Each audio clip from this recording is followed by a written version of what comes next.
But let's move into the final topic. Hopefully this one will be having a little less arguments and a little less picking on Ricky. If it's been too far for you, Ricky, I apologize. Dave, if I've been an asshole to you, I have no sympathy because you're an asshole back to me. Jason Tatum, that's the deal. I know some people might leave this being like, oh, Sean's a real dick, and I am. But let's finish this up and let's talk about the NBA draft. We've been hitting this now for 3 straight weeks. We talked about Zion Williamson, and if he's NBA ready, yeah, he is. We talked about Bol possibly being KP. Some people, it was a lot of interesting takes on that one. I appreciate all the feedback we got on that one. Some people saying that it was disrespectful because KP termed the unicorn coin, and people are saying Bol is even better than it and might even transcend that as well. Also, I'm so sick, and this is just if you're giving us corrections about stat like heights or weights, like again, 3 different websites, with 3 shoes, different numbers. without shoes, like I after each Thanksgiving meal, after each I typed in Kristaps Porzingis, I typed in Bol, and it said on Google height 7'2" for Bol or 7'3" or whatever, and Kristaps 7'2". Like maybe he is 7'3". It's an inch. I don't know. Maybe I don't he's know. 7'2". He's a big boy. 4'5". He is 7+ feet tall. Yeah, that's the point. We're throwing out heights, and unless it's really bad, like we're saying Muggsy Bogues is 6'11", you can correct us. But if it's like an inch off, 2 inches off, there's some leeway. Like, which site did you check? Exactly. I mean, the only way we would know is if we took a tape measure ourselves and figure it out.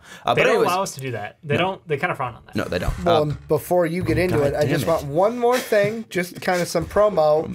As they're he threw that at you. It was an error. As they're either watching or listening to this week will also be the first NBA Big Board as well. Great. All right. Well, we got 2 minutes of intro, and let's finally get into this and ask the question, is Cam Reddish being overlooked? And obviously we'll see in your and Brandon's Big Boy on the, I think I said Big Boy. Big Boy. Big Board on the Primetime Podcast, where you think Cam Reddish is going to end up being compared to his fellow rookie classmates in this upcoming draft class. But obviously being on this team of Duke, of being on the human highlight reel, Zion Williamson's team, being on R.J. Barrett, who was the #1 player coming out of high school, is he being overlooked? And this is really coming from a conversation I had with Jake, who thought he was. He's thought Cam Reddish is being underrated and undervalued because he is the third option on that team. He is the third guy when people think of that Duke team because R.J. again is scoring 23 points per game and is taking 20 shots a game, and Zion is throwing down these ridiculously great dunks, but Cam Reddish has been extremely efficient on the shots he has been getting, 42% from the field, 43% from 3, 94% from the line, scoring 15 points per game. Is he being overlooked in your guys' opinion because of Zion's highlight ability and his kind of viral ability, and then R.J. Barrett's ability to play hero ball, take over, and dominate a game? I would say yeah. And I mean, maybe Zion is what's really bringing this because Zion gets all the hype in the world. And then it's kind of even like, yeah, RJ's good. Like usually, like if Zion wasn't on this team, it would be, we would kind of look at it maybe more Batman and Robin between RJ and Cam Reddish. But like I look at it and the points, I think Cam Reddish this year, take his points per game. Right now he's at 15. Kind of throw it away a little bit because they've got 3 mouths to feed. As long as they're winning, they're not going to care who scores. It's just each one of these players brings a different thing to the table. And for Cam Reddish, from what I've seen so far, the 2 things I like, number 1, although he doesn't get to the line as often as an R.J. Barrett, he hits most of his foul shots. He's shooting about 94% from the free throw line. And he's got a better three-point percentage. Like, he can shoot from range. Well, he does. And that was one thing that was coming out of high school. He did have a better stroke than R.J. He was a more consistent shooter than R.J. Barrett. That was the clear thing that did separate, between at least positives for Cam compared to R.J. Barrett. I think he is a little bit taller as well. At least, size-wise and then shooting-wise, that was the plus for Cam. It's just going to come down to RJ. What a team, like...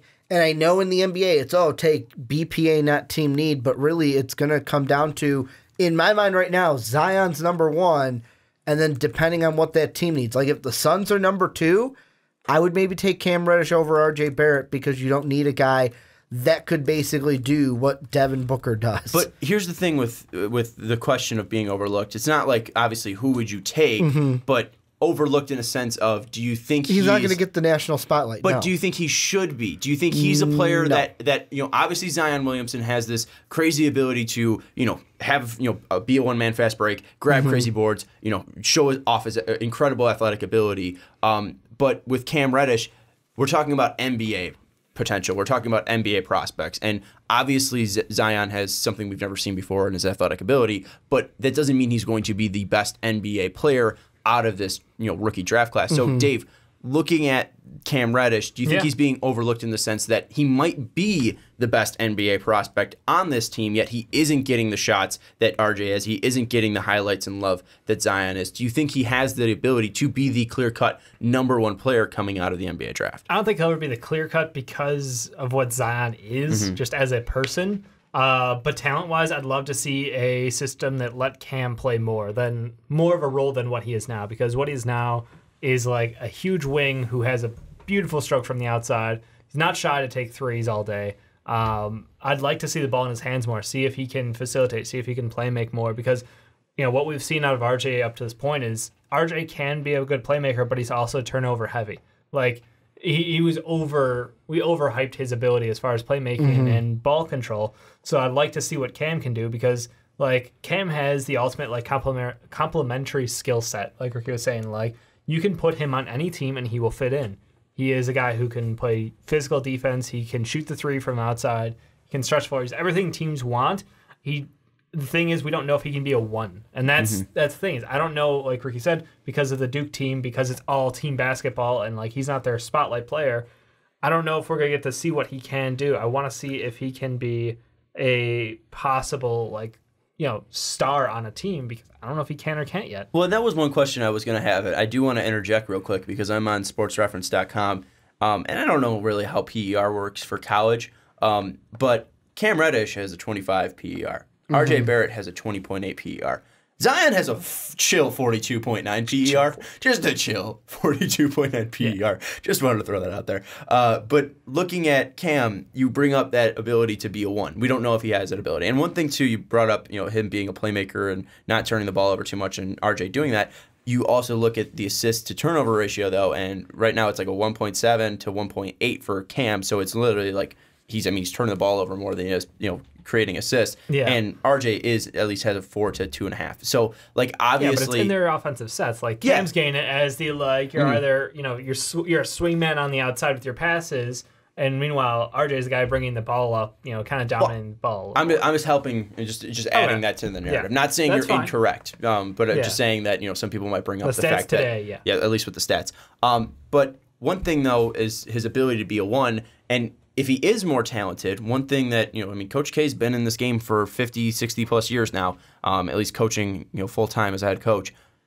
Wouldn't he be able to see this, this talent and wouldn't he try to work Cam more into this? Because we even saw in that Gonzaga game, in the first half, he was not good. And then in the second half, when they started making a run, he was not on the floor. And I'll get to some quotes from Mike Schmitz and Giovanni on ESPN, the Draft Express guys, on what they said about the Maui Invitational. But how much does it say about their personalities and how much they are able to be a #1 and put that on their shoulders when RJ is getting that workload right away and Cam's kind of falling back, and he might be being overlooked because he is falling back a little bit? Does it speak much on possibly being a franchise changer? Because yes, RJ might be playing hero ball, but at least he has that instinct to be like, all right, I'm the best player, I can help my team out. Yes, it could be a killer to some players, but some people laud Kobe for that ability to take over a game and be like, oh no, this is my team, this is my ball, I'm going to score, I'm going to show us to win. Where you've been a person who's been critical of LeBron James, where LeBron's passing it off in big moments. Kyrie's hitting the game-winning shot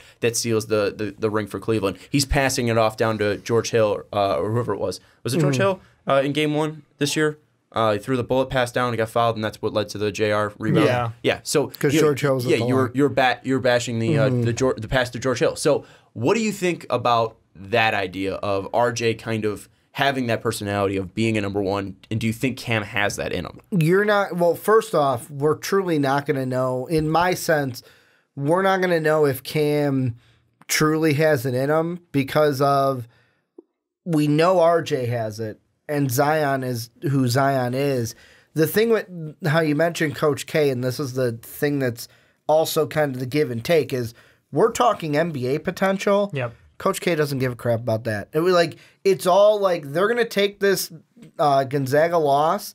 They're going to make their changes. All that his mindset's going to be on is winning games and winning games for them. And that's the thing, too, is how early are we in this college season to where this team is going to mold, these three are going to mold together, and we're going to see them grow the rest of the year. Right now, it looks like Cam Reddish is getting overshadowed, but that's just because of the hype levels that we've had for Zion and then what we've seen from RJ thus far. My thing, though, is more, it's not even with the NBA potential with Coach K is, I mean, if Cam Reddish is a better player, wouldn't he try to give the ball more to Cam Reddish? Maybe they do that over a couple games. Well, maybe but my thing is we haven't seen that so far over the 6 games. And and again, you're all about trying to win games in college basketball. And so far, it's been very heavy on R.J. Barrett using the ball and having a high usage. That's all I'm saying. And let's be completely honest. Like when it comes to college basketball, for a team like Duke, because they're not going to lose many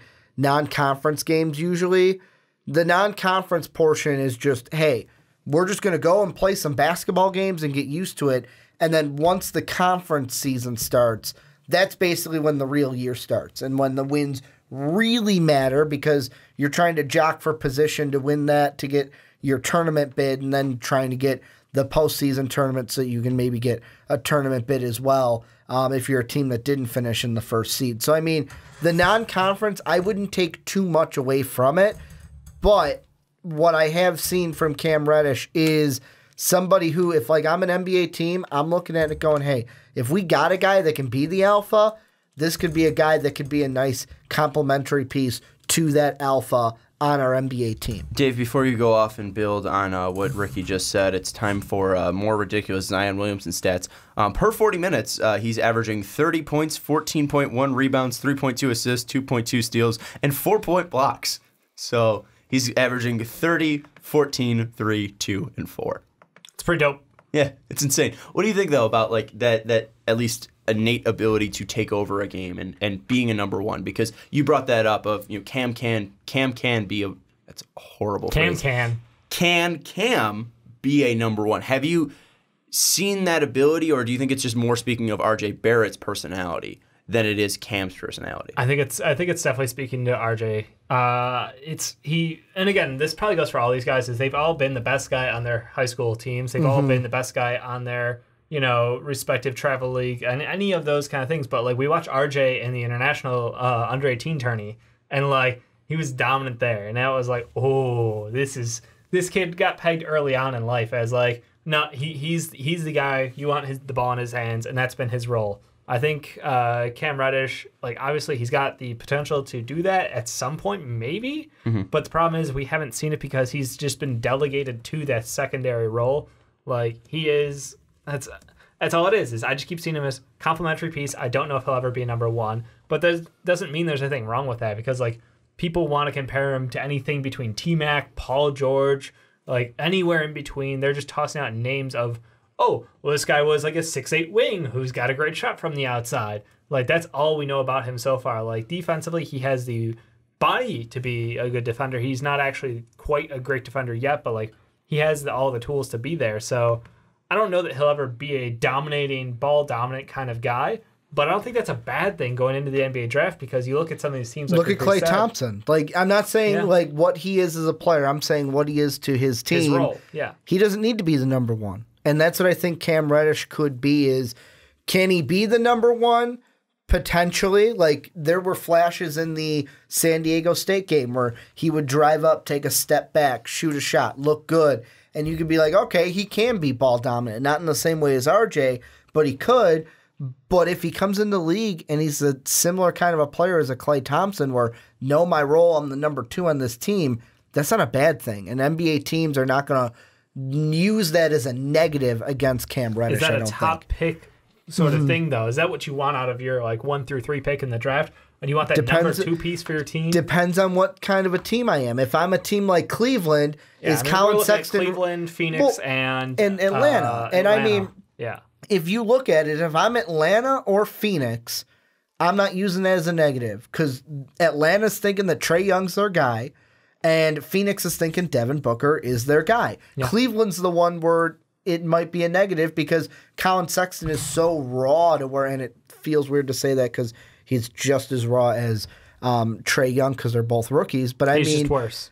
You don't know if he's going to be the number one for Cleveland. That's what Ricky's saying. Where Cleveland would have to go with either, if it was R.J. or Cam, they would have to go with an R.J.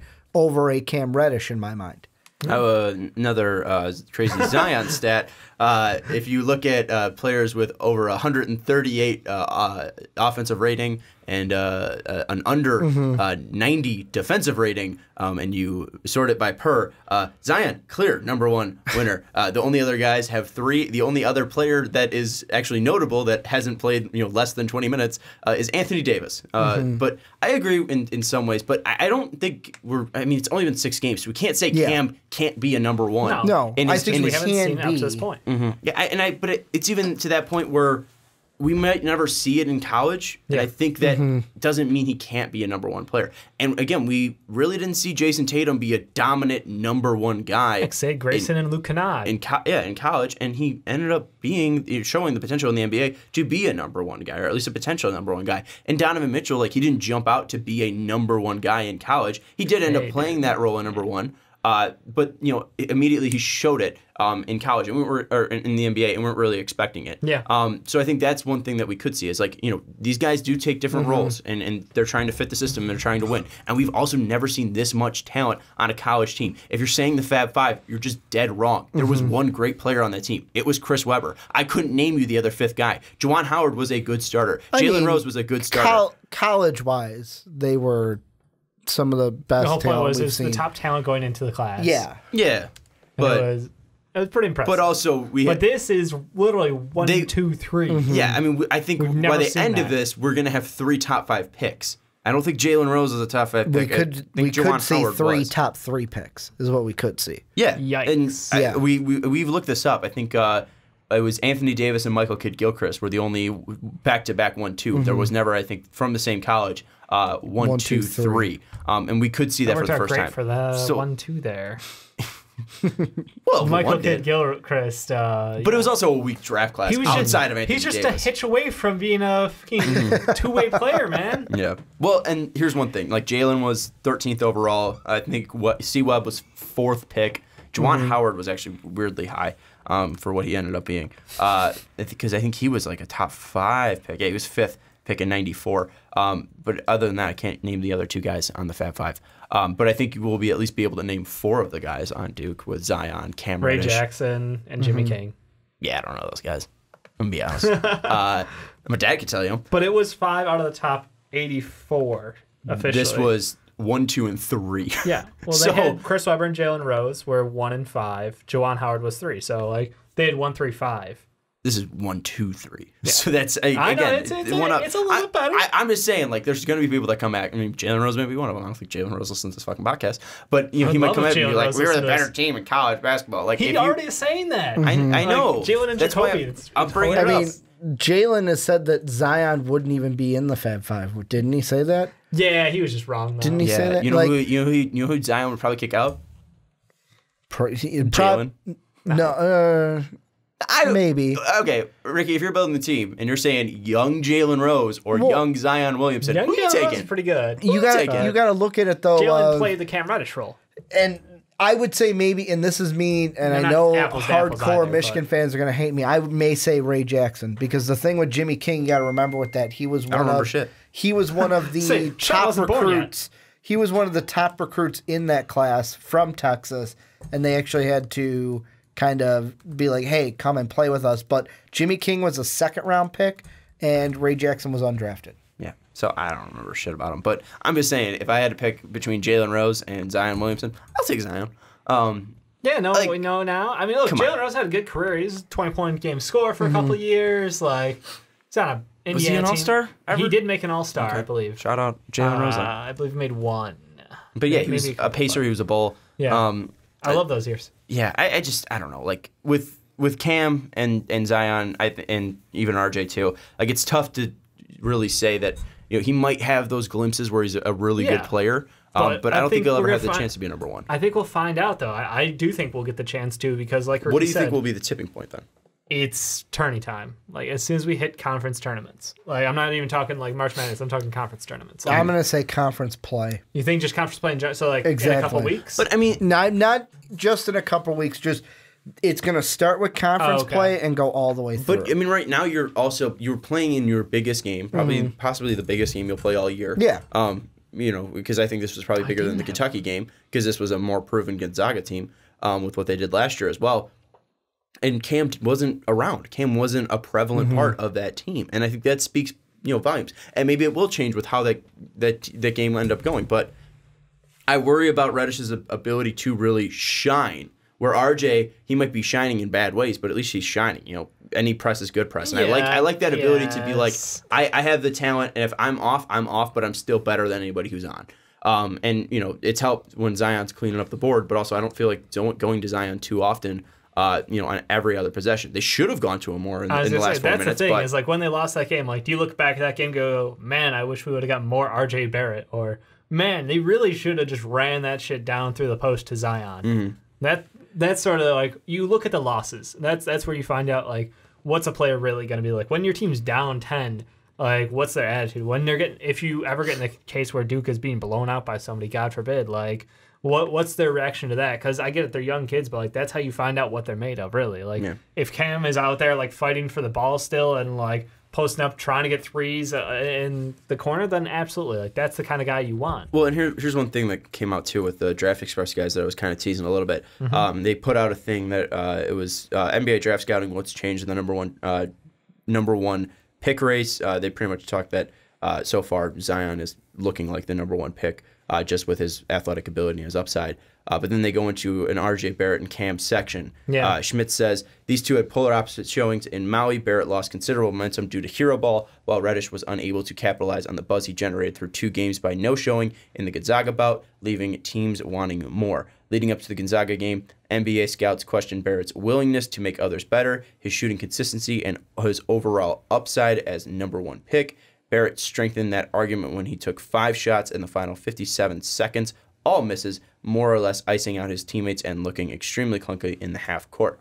Barrett is an accomplished talent who figures to look much better on the spaced NBA floor, but he hasn't done himself any favors over the past few games, generating more questions than answers in his regard to ability to coexist with other stars. Reddish was invisible in the first half of the Gonzaga game in the Gonzaga contest, and on the bench during Duke's late second half run, seeming all too comfortable, having little impact. Still, he knocked down 8 of 19 threes over 3 games, showing glimpses of high ceiling. Scouts remained enamored with his talent level, with many high-ranking executives thinking the number one pick will ultimately come down to Williamson and Reddish, not Barrett. He is clearly the best shooter of the 3, and the hope for Reddish, optimist, is that his aggressiveness and confidence will come out in more in time.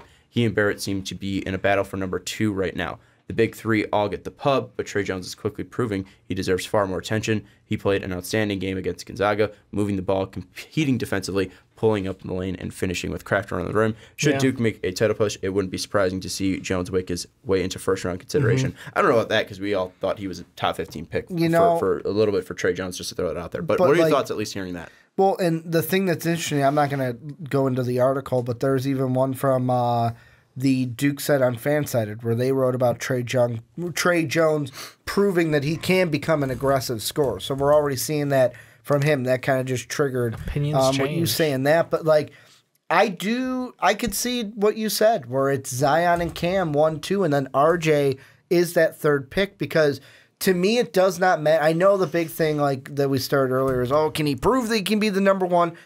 I don't care about that.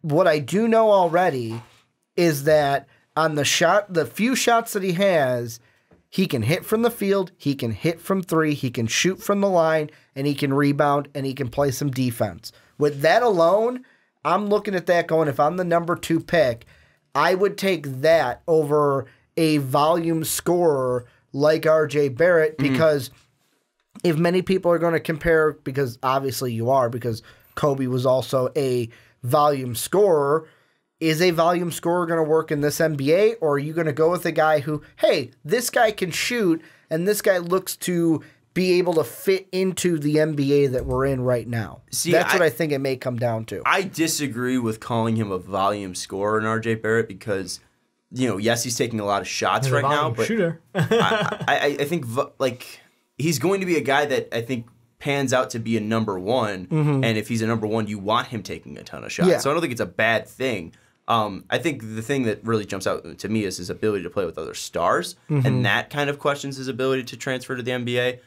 Because again, like his ability to drive in the lane, like he's got pro moves already. Like you watch that Kentucky game and him putting up 33, that was a pro's NBA 33. Like he was cutting the lane, he was driving and slashing like a pro, and he had incredible moves going to the bucket. So like I'm not too worried about any of them transferring to the NBA and having success. It's just the levels of success that they can have. It's like like Zion, like is he ever going to be a number one? I don't really know. R.J. Barrett, is he going to be a number one? I think so, but will he be successful in that role? And then how is he going to adapt after that? And then with Cam, we're talking about where is he going to be? Can he be a number one? Will he be a good number two? Or will he ever have the confidence to even take that next step forward? Obviously, we've been seeing confidence and mentality is a huge deal in the NBA right now. It really doesn't matter about that talent. So, yes, Reddish can transfer to the NBA more because of his three-point ability, but also RJ might have the more ability to score and help your team quickly. And yes, he might not have a great shot from the outside like Cam Reddish does, but he does have that ability to score and have that knack to score, and also that willingness. You feel comfortable with the ball in his hands, kind of thing. So I think they're always an argument and upside to all of these guys. And it just, again, depends, and I think we'll show a little bit more through the season. But I think Cam Reddish is being overlooked right now, and I think that has to deal a little bit with him and a little bit with RJ, a little bit with Zion, and then a little bit with just the offense in general is running so far through the first 6 games. The way I put it to Brandon off a podcast, we were talking about the Duke guys, is usually when we talk about like a 1, 2, 3 pick in the draft, we're looking at like Markelle Fultz, Lonzo Ball. We're looking at it, this player against this player, and we're going in-depth trying to debate one or two. To me, any of these 3 guys could be the number 1 pick. Any of them could be a number 1 pick.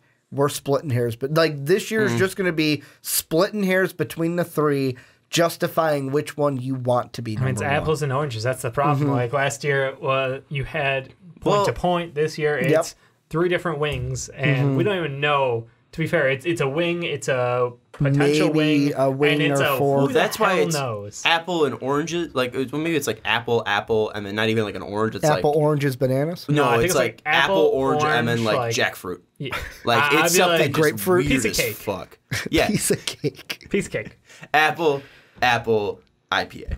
I mean, that's what it is because Zion's his own thing. Like you can't classify him in the same categories. Like you said, the stats he's putting up is ridiculous, but like as far as what he can do physically, and I go back to physically, like, well, Cam Reddish is the second best physical specimen. He's got great size. He's got pretty good muscle strength to him. Like he's someone who could go out there and be one of the top wing defenders. If you ever learn the discipline of it, like absolutely has the potential to be there. Hopefully he won't like Andrew Wiggins this and like give up on defense, but like he has what it takes to be a professional player in the NBA at the top level. So why do you think he has the second most impressive, like you mentioned about over RJ is? Well, yeah. Why do you think he has a more impressive just like build than RJ? What stands out more? Well, RJ's pretty fucking impressive too. RJ's impressive, but like my worry with RJ is that he falls into like the like not quite as good as DeRozan camp. Like that's where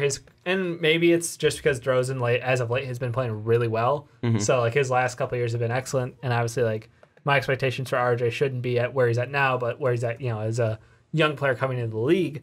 But like when you mock, it's hard to mock players in the NBA draft and not do straight comps. It's like I want him to be that guy in the league. Like the guy today, you want Cam Reddish? Well, I want Paul George. Like that's what if I'm picking out a Cam Reddish, I'm going, I hope you develop to be Paul George for me. Yeah. And R.J. Barrett, I know I might get crucified for these comps, but whatever. It's like R.J. Barrett's like he's a ball handler. He's comfortable going to the lane. His 3 is not perfect, but like it could be worked on. Like DeMar DeRozan, why not?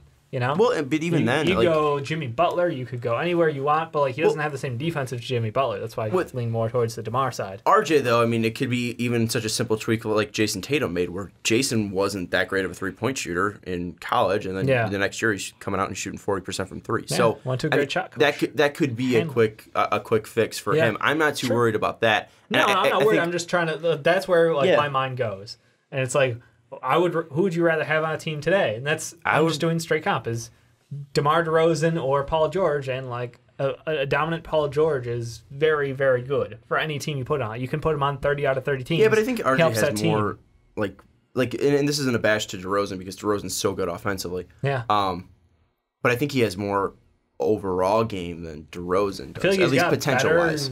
He's a better slasher, I feel like. DeRozan's got a great mid-range. That's DeRozan's fucking like pièce de résistance is that mid-range game is like straight out the 90s. But even then, I think he has an even better chance to become a better defender than DeRozan. Like, I don't think we're just going to see like an offensive stud, like a one-way monster like DeRozan, and then like defense he's fine, but he's never he's never like a top 3 defender on your team. Yeah. I think RJ, again, like it's tough to say what he will become defending wise, but he does have we always talk about like those tools. I think he does have those tools. Here's the last thing I'm going to say with this, and this is right now where they sit after 6. If you look at all the stuff, if you want to throw out offensive win share, defensive win share in general, offensive rating, defensive rating, offensive BPM, defensive BPM, BPM in just general, all of these stats I just listed, Zion leads out of the 3. Cam Reddish is second out of the 3. R.J. Barrett is in dead last out of the 3. And I know we're only 6 games in, but I mean, the thing with R.J. Barrett compared to maybe a Cam Reddish is I think he's getting overlooked right now. But with R.J. Barrett, it's going to, the question of is more always better going to be answered. And I say that because his usage is 35.6 compared to about 27.7 and 27.9 for the other 2. Sometimes more usage might not be better, and that's what we might be proving this entire year when we talk about these guys in a draft setting. Yeah, I mean that even shows with his field goal attempts being at 20.8, but even then he's still shooting 40% from the field, and I think that'll go up a little bit too.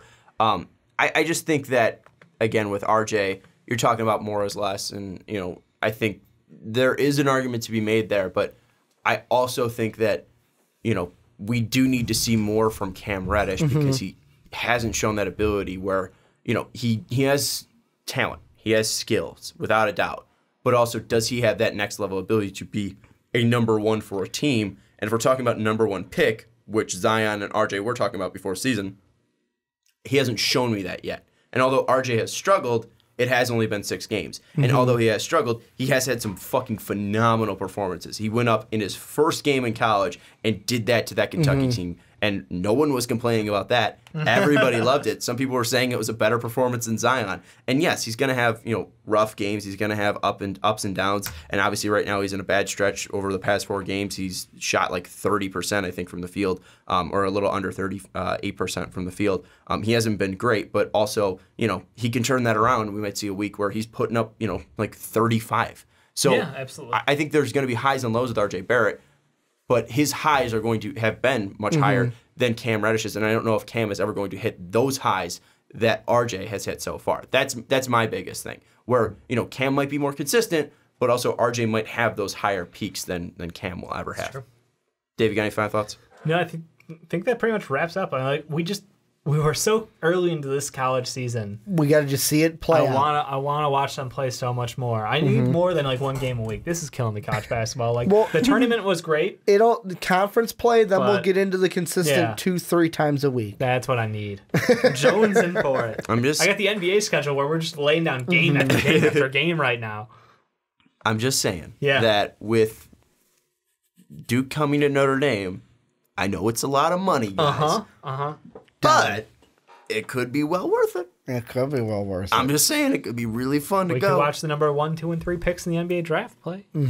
Well, we could have if we went to Indianapolis. Final thing we will do, just rank them right now. What you think? 1, 2, 3. I'm gonna save mine. Go and check out the big board for mine. That's fine, Dave. I'm gonna go Zion. I'm gonna go RJ, and then I'm gonna go Cam. So Zion, RJ, Cam. Everything I've said has been Cam better fit 30 out of 30 teams, but there's something special about ranking him. is different than mocking. Something special Yeah, about no, him. it's like big board, not like Yeah. who you go team wise. Oh, okay. Then yeah, I'm fine with that. Yeah, Zion, RJ, Cam. So Cam. also, I just did a final Zion crazy stat. This is from 2010 to 2011 to 2018, 2019, 20 minutes per game and a box plus minus of 21. There is one person who's actually played more than a decent amount of minutes, 27 minutes, and he's the only person that has played over 20 minutes per game and has a box plus minus of 21. The kid's insane. Like, it's just fucking stupid watching him and how good he is.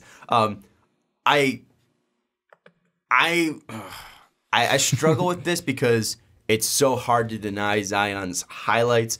Like, you look at the eye test, it's there. You look at the stats, it's there. It's tough to deny his abilities. And then you go back to the eye test again because you enjoyed it so much. Exactly. Like that's what he does. And then you go back to the eye test when it's a little bit later at night. That's what you're doing. But like, I still have that worry about him being a number one scorer because I think he can be a superstar. But I think he'll be able to, bend and twist his way of being a superstar, not in the superstar way of he's a number one player like a LeBron James, like a Kobe Bryant, like Carmelo Anthony in his prime.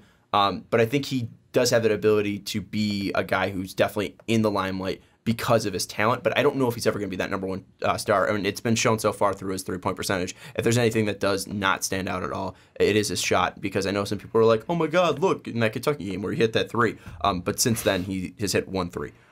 He's literally 1 for 7 from 3 since then, and he's not taking a ton of threes. He took 1 3 against Army, missed it. 1 3 against Eastern Michigan, missed it. Took 3 threes against San Diego State, made 1. Took 1 against Auburn, missed it. Took 1 against Gonzaga, missed it. He's not going to be ever a three-point shooter in my mind. I don't think he has that. He doesn't have that flow. He doesn't have that just natural ability to come up and shoot a three. And that's something tough to learn because you need to gain that confidence. RJ clearly has that. Even though his shot's not great, he does have that confidence to come up and hit those threes. He hits those shots. Same with Cam Reddish. He can have a walk-up three and in rhythm shoot it. He has that ability to spot up. Zion, it's a process to do so, and I don't think it's ever going to be knocked out of him. Maybe he can be more of a consistent spot-up shooter, but I do worry about his ability to become an all-around scorer, but his athletic ability is undeniable. So right now, after that long-winded rant, RJ, Zion, Cam can definitely change, though, because Zion, again, is fucking insane. So if by our next mock draft he's the number one pick on the board, I wouldn't be too shocked. And again, player ratings is different than a mock because I think when it comes to the mock, I probably will have Zion number one. But let us know what you think about Cam Reddish down in the comments. Do you think he is being overlooked? Do you think he is going to end up being the number one player that some high executives are even suggesting that he can be? And what do you think about R.J. Barrett? What do you think about Zion Williamson and how those three have been playing together so far? They have been impressive. They're going to be a force in college basketball, especially when the conference tournaments and the conference play and the NCAA tournament pick up. But that's going to do it for the Fast Break Podcast. Check us out on patreon.com/mostvaluedpodcast if you enjoyed this episode. Also check us out on Twitter @mostvaluedpod. And finally, check us out on iTunes and give us a 5-star rating if you have the time to do so. That's going to wrap it up for Dave Oster, for Ricky Widmer. I'm Sean Anderson. We'll see you next time.